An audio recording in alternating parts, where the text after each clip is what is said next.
Good morning. For today's Working with Ward, I'd like to show you some Father's Day gifts that I think we could make. I have 4 children, 2 daughters, Tamara the oldest, and 2 sons.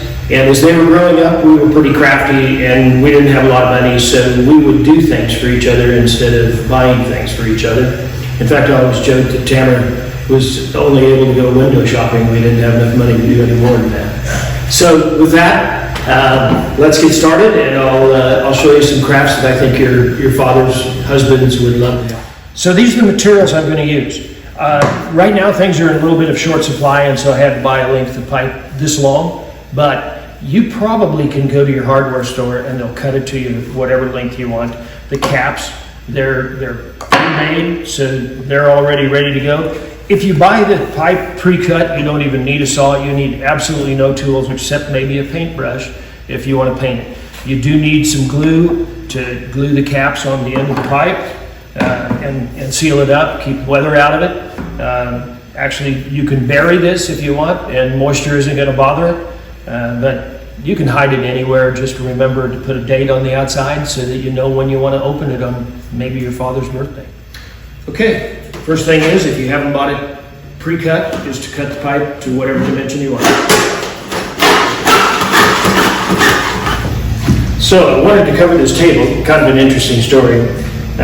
Tamara started off her career as a real entrepreneur when she had 4 little children under the age of 6, I think, all of them. She started doing the estate sales and would buy furniture, the really first-class stuff at some of these larger estates. And she would bring it home, clean it up, sand it, use some chalk paint, and give it this appearance. And she'd fill her whole house with this.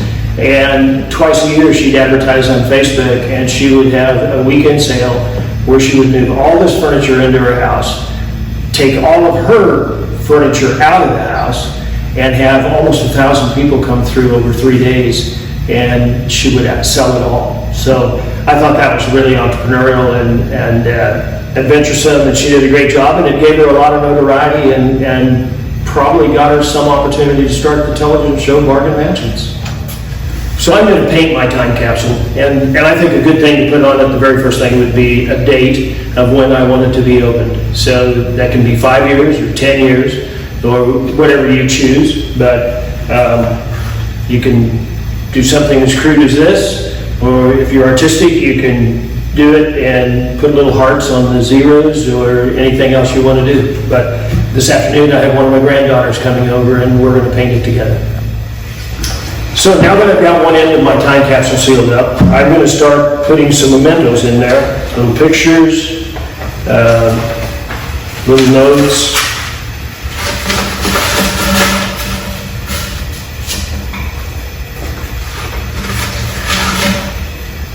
Cards.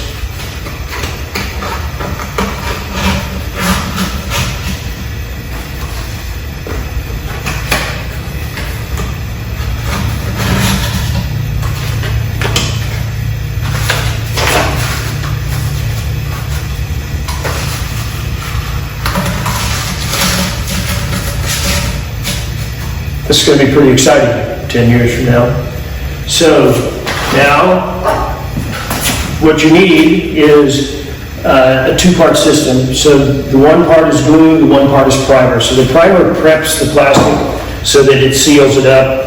It's a little sloppy, so be careful with it. And it stains very badly. It's this dark purple, so if you're a K-State fan, it's perfect. And then you want to seal up your can real well because it'll evaporate.